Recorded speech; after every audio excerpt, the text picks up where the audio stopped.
All right, welcome to the November edition of the Habitat Home Show. My name is Ashley Reeves, the volunteer coordinator with Habitat, and this month's wonderful host. We're going to have a great show, so I know it's going to be wonderful because we are joined by some great guests this month. We are going to have Laura Mlazovsky from Project Reeves. She's the executive director there, as well as Diane Carter, our family selection committee chair.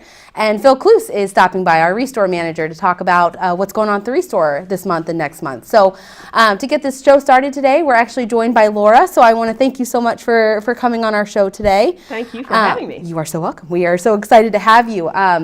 You know, when we were talking about what we wanted this month's episode to be about, we really wanted to start highlighting the different partnerships that we have with other community organizations.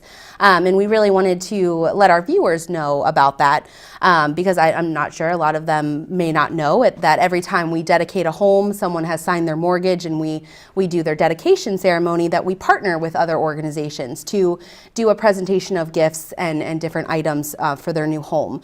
So we definitely were excited that you agreed to come on and could join us today because we really appreciate our partnership with Project Reed. Before we get started about our partnership, I really want to tell the viewers and let them know exactly what Project Reed is. What do you guys do in the community? But first off, tell us about your position within the organization. Well, I am the director. Okay. I'm the director for Project Reed. We are a nonprofit literacy organization, as you might imagine from our name. So we offer tutoring programs for both adults and children in our community that are struggling with literacy. Mm-hmm. So we have partnerships with about 50 schools in our area where we recruit and train tutors and place them in the schools to work with children who are struggling with reading. But we also work with a lesser known issue of adult literacy. There are about a third of adults in our community that struggle with reading, that are reading at or below a sixth grade level, and so would struggle to fill out a job application, read their prescription bottle, read a bus schedule, any of those types of everyday things that are important for navigating your life, they'll struggle with. So we have tutoring programs that will help them to improve their skills so that they can get better jobs and hopefully lift themselves out of poverty.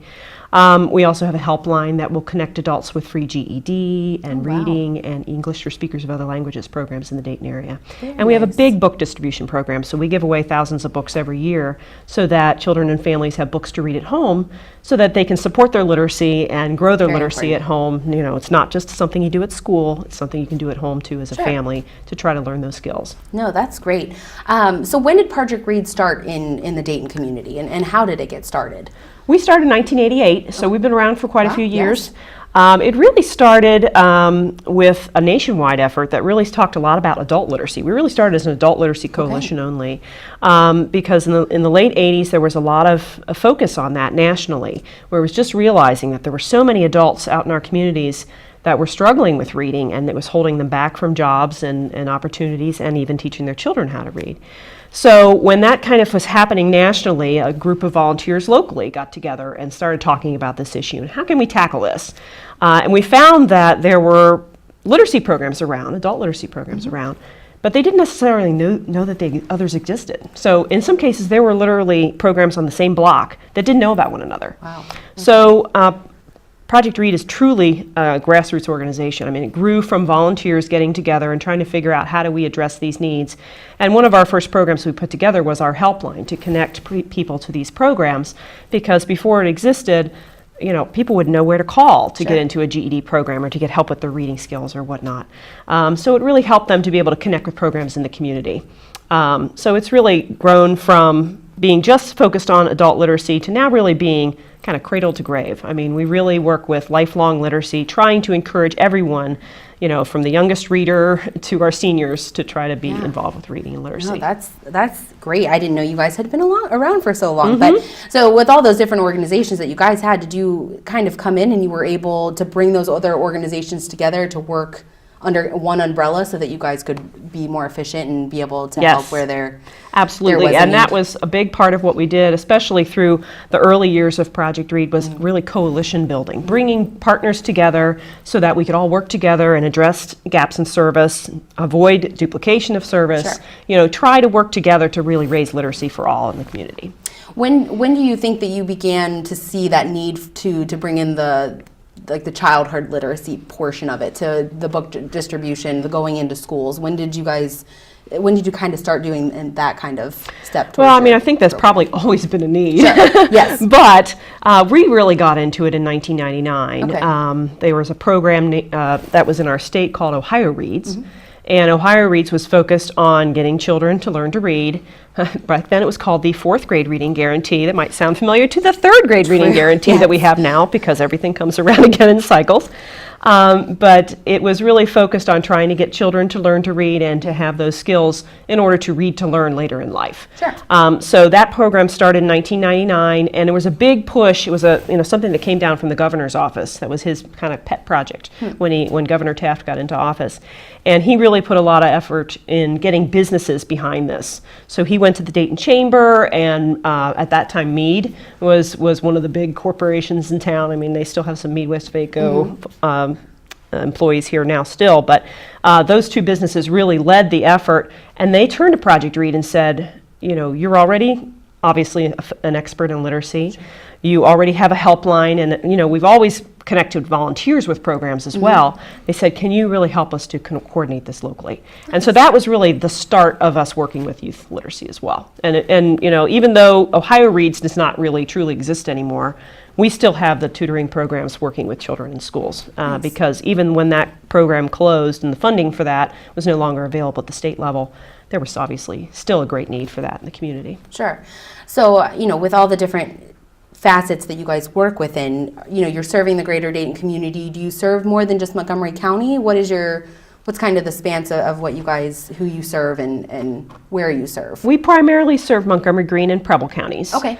We do have one program that can extend all the way down to Cincinnati. Wow. And a little bit north of us as well. But most of our people that we serve are in Montgomery, Greene, and Preble. That's still quite a distance to be able to make that kind of impact in those 3 counties and those 3 communities. So, we are always on here talking about volunteer opportunities, and we know that you guys are a nonprofit as well. So where are you guys looking for volunteers? Where is your volunteer need? And obviously you're a nonprofit, so you may have some volunteer needs. So we'd love for our viewers to know what those look like. Absolutely. Well, we would always invite volunteers to get involved with Project Read. I mean, most of our volunteers are tutors.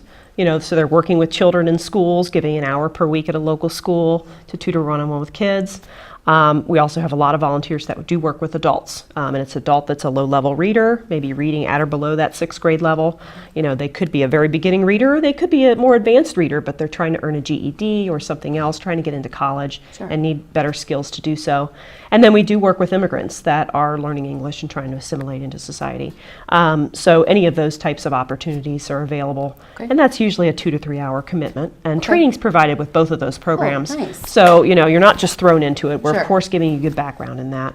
And then we always are looking for volunteers to actually serve as a bookstore volunteer. Like you have your Restore, which is awesome. We actually have a bookstore now. Right. It's down in Centerville at the Antiques Village, which is on Lyons Road behind 725. There's Sam's Club and Arrow Wine in that corner. Inside there, we have about 2,000 square feet where we have a bookstore that sells new and gently used books, and all the proceeds support our programs. So we have volunteers that go in there and stock the books and keep the bookstore organized and all that kind of good stuff. So we'd love to have volunteers helping with that project also. That's great. That seems like there's a wide range of volunteer opportunities, and providing training is always something that can really draw volunteers in to help an organization. But so coming in from that, do you guys have any new or future endeavors that you're kind of that are on the horizons that you guys are kind of targeting as of right now? The big thing for us is the bookstore. The bookstore is the newest. Okay. Because that's really only happened in the last year. Okay.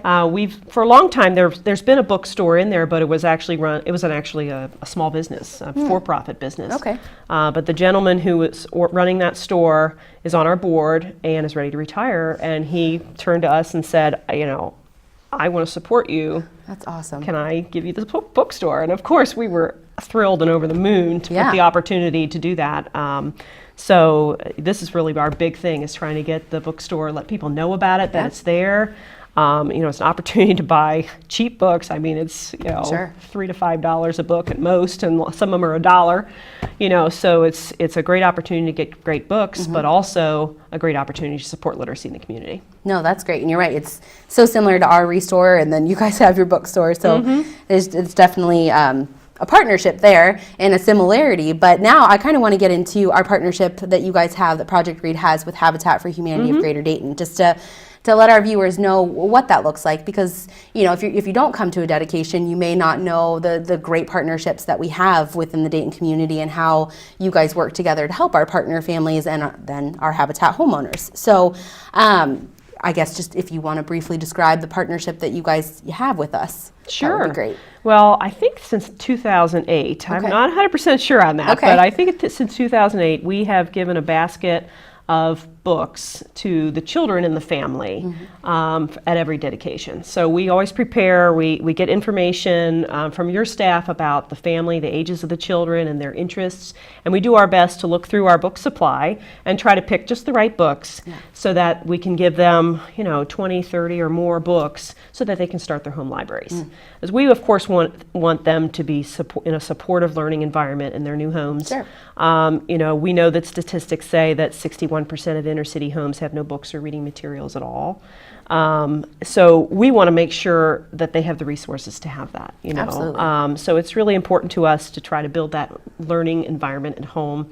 And I've been thrilled through the years to participate in your dedications and to be able to present the books to the children and to the families. And so many are so appreciative. I mean, all of them are appreciative of all the gifts that they get. Absolutely. But it really touches my heart. I can think of one time a couple years ago, maybe it was, that this little boy was just rooting through that basket before we even gave it to him. He was pulling out the books that he wanted, and he was just so thrilled. So, it is a really cool partnership, and we've always enjoyed being a good partner with Habitat. We really feel like you're one of our strongest partners in the community. Absolutely. I know our partner families they love it, and it's so nice to see that. You start your home library, like you said, which is amazing to be able to do. They're in a new home. They're trying to build their lives, provide a better life for their children, and making sure that they are promoting that literacy is important in their home is something that we are so excited that we get to work with you guys to be able to provide that to our partner families and our Habitat homeowners. So I know that is mutual beneficial for us. It's as great as for us as it is for you, and we definitely appreciate that. But we can speak to this, that both of our organizations, our missions kind of correlate with one another, and I think that that's kind of what brings us together, and that's why our partnership works so well. But I guess we started back in 2008, but was there anything that specifically motivated or inspired Project Reed to get involved with Habitat for Humanity of Greater Dayton? Well, I think it was a personal thing, to be honest. I personally have been a big supporter of Habitat for many years. When I was at UD, I was in the campus chapter. Oh, awesome.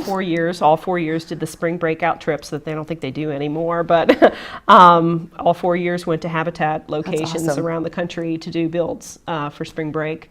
And so it was really a personal thing. We talked about it for a long time before we actually did it, and I don't know why it took us so long to finally reach out and say, we want to present your families with books. But it wasn't really till our book distribution really grew to the point where we had books on hand that we felt that we could always make that commitment, that we could always provide the families with books. Which is important, because we want to make sure that we can provide that to multiple partner families within a year or whatever that may look like. But you guys are in your 8th year of helping us, so that is wonderful. And I am so excited that you were part of our UD campus chapter. I never knew that. Yeah. That's really exciting. Yeah, I've been always loved Habitat. I always love your mission and what you do for families and community.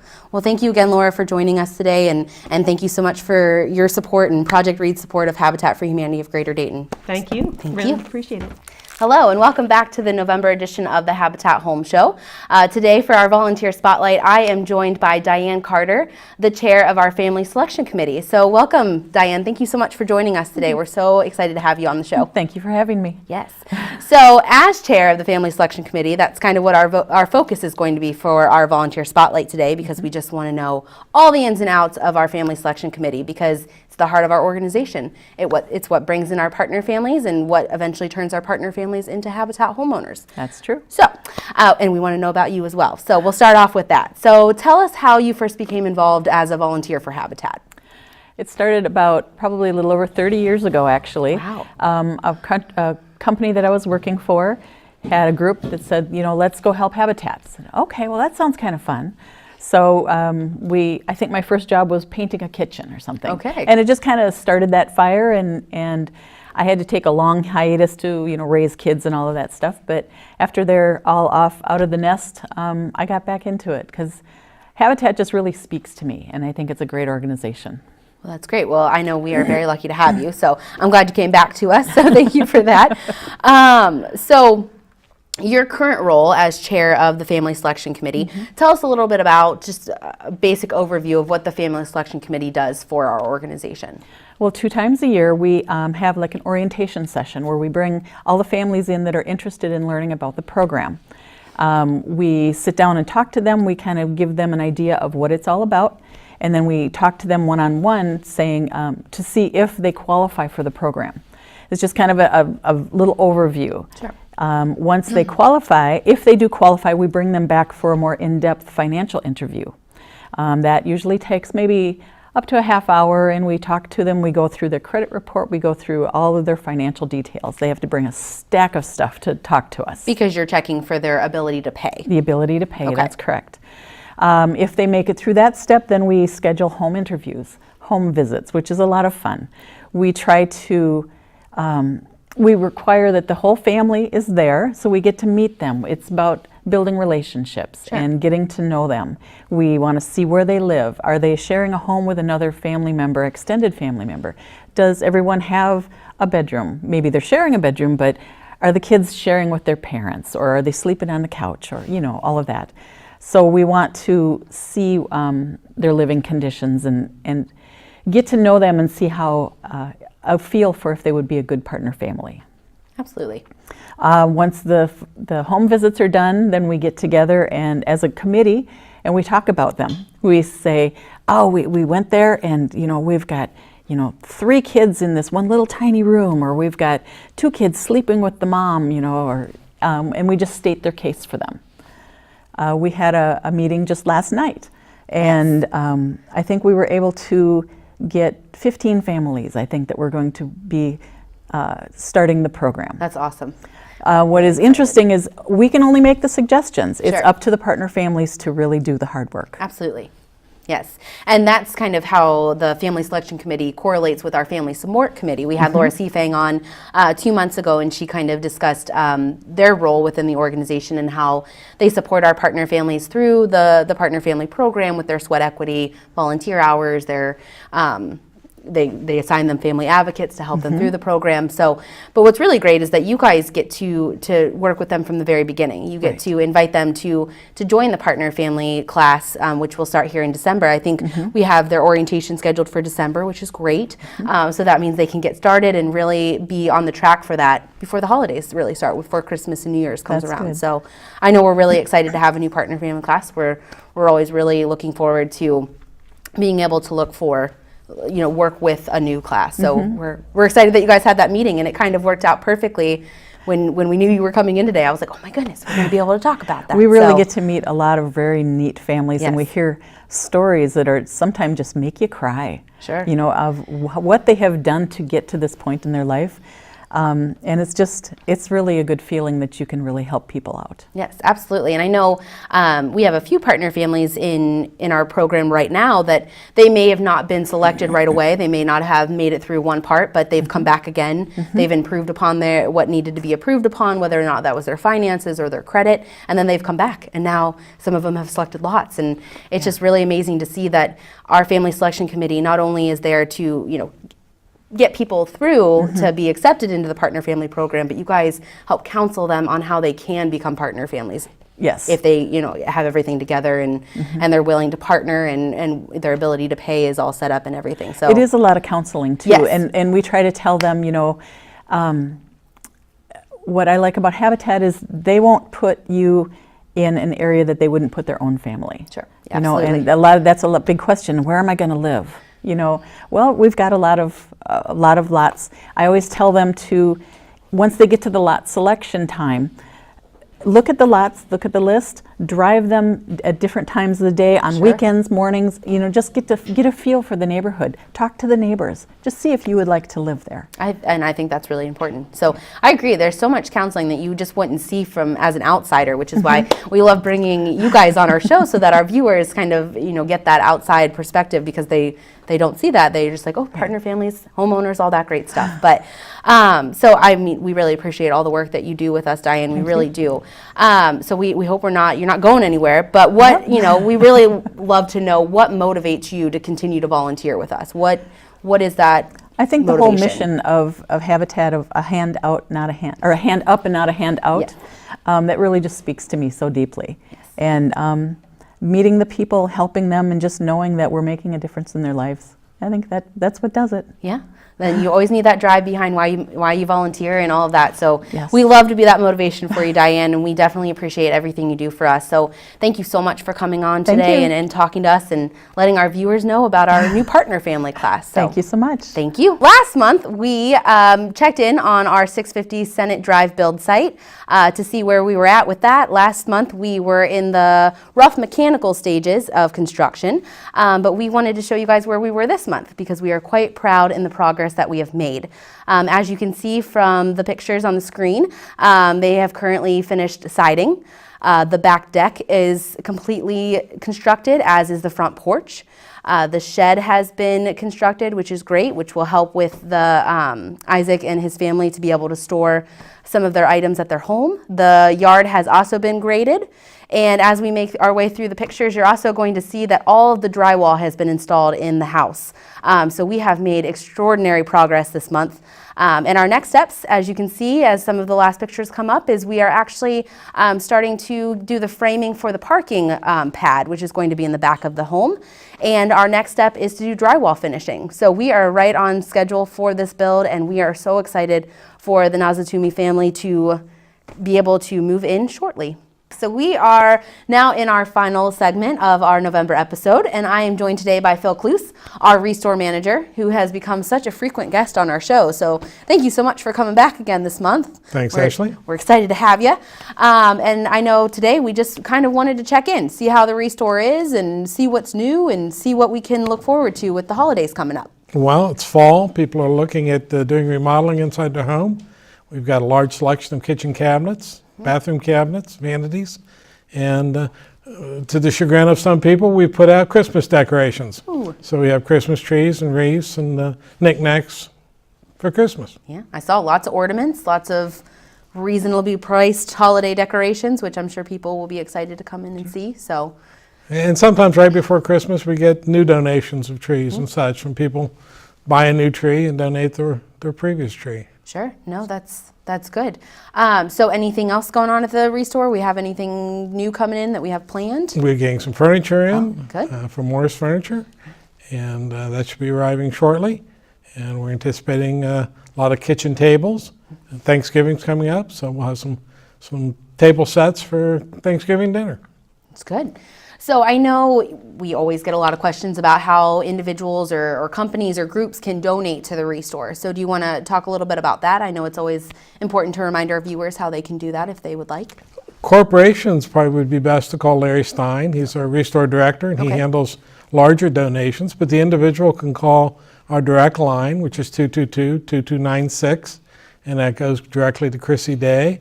And Chrissy Day can schedule them right when they call.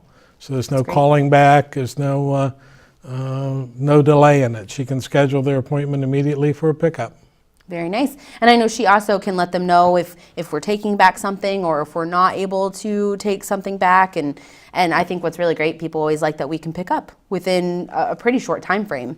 So, Correct. We're down to about a week. Which is great. To pick up, and Chrissy can clarify the items that we accept currently and the items we don't accept.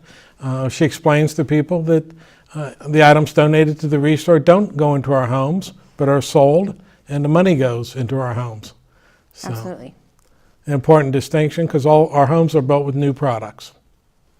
Absolutely. But it's important to reiterate that the revenue generated at the Restore goes back into building our Habitat homes. Yes. So a lot of people like to know, where their donations are going and everything like that. And when an individual or a group makes a donation, we do provide them with a donation slip for their tax purposes, of course. It's always important. And we're very proud that the Restore, the revenue from Restore built over 2 homes last year. Yes.